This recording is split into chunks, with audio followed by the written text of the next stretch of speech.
Hi friends, ಇದು Friday mini blog ಆಗಿರುತ್ತೆ. ನಾನಿವತ್ತು ಪ್ರಿಪೇರ್ ಮಾಡ್ತಿರೋದು ಹಾಗಲಕಾಯಿ ರೆಸಿಪಿ. ಆದರೆ ಇದು ತುಂಬ ಜನಕ್ಕೆ ಇಷ್ಟ ಆಗೋದಿಲ್ಲ. ನಮ್ಮ ಮನೇಲಿ ಇದು ತುಂಬ ಇಷ್ಟಪಟ್ಟು ತಿಂತಾರೆ. ಇದು ಆರೋಗ್ಯಕ್ಕೆ ಸಹ ತುಂಬ ಒಳ್ಳೆಯದು. ಈಗ ನಾನಿವಾಗ ಹಾಗಲಕಾಯಿಗೆ ಒಂದು ಸ್ವಲ್ಪ ಹುಣಸೆಹಣ್ಣು ಹಾಕೊಂಡು ಬೇಯಿಸ್ಕೊತಾ ಇದ್ದೀನಿ. ಇನ್ನೊಂದು ಕಡೆ ಮಿಕ್ಸಿ ಜಾರ್ಗೆ ಕೊಬ್ಬರಿ ತುರಿ, ಹಸಿಮೆಣಸಿನ್ಕಾಯಿ, ಶುಂಠಿ ಬೆಳ್ಳುಳ್ಳಿ ಹಾಕೊಂಡು ರುಬ್ಕೋತಾ ಇದ್ದೀನಿ.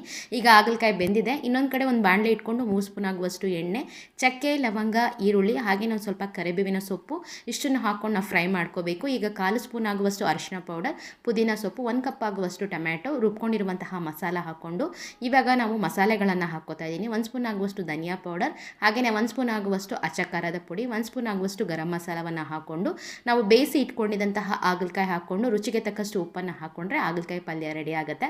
ಇದ್ರ ಜೊತೆಗೆ ಒಂದು ಕಡೆ ಚಪಾತಿಯನ್ನು ಮಾಡ್ಕೋತಾ ಇದ್ದೀನಿ, ಇನ್ನೊಂದು ಕಡೆ ಇವಾಗ ಹಾಗಲಕಾಯಿ ಡೀಪ್ ಫ್ರೈಯನ್ನು ಸಹ ನಾನು ಇಲ್ಲಿ ಮಾಡ್ಕೋತಾ ಇದ್ದೀನಿ. ವಾರದಲ್ಲಿ ಒಂದು ಸಲ ಆದರೂ ಈ ರೀತಿಯಾಗಿ ಹಾಗಲಕಾಯಿ ತಿನ್ನೋದ್ರಿಂದ ನಮ್ಮ ದೇಹದಲ್ಲಿರುವಂತಹ ಕಲ್ಮಶಗಳನ್ನು ದೂರ ಮಾಡುತ್ತೆ. ಈ ಬ್ಲಾಗ್ ನಿಮಗೆ ಇಷ್ಟ ಆಗಿದ್ರೆ ನಮ್ಮ ಪೇಜನ್ನು ಫಾಲೋ ಮಾಡಿ.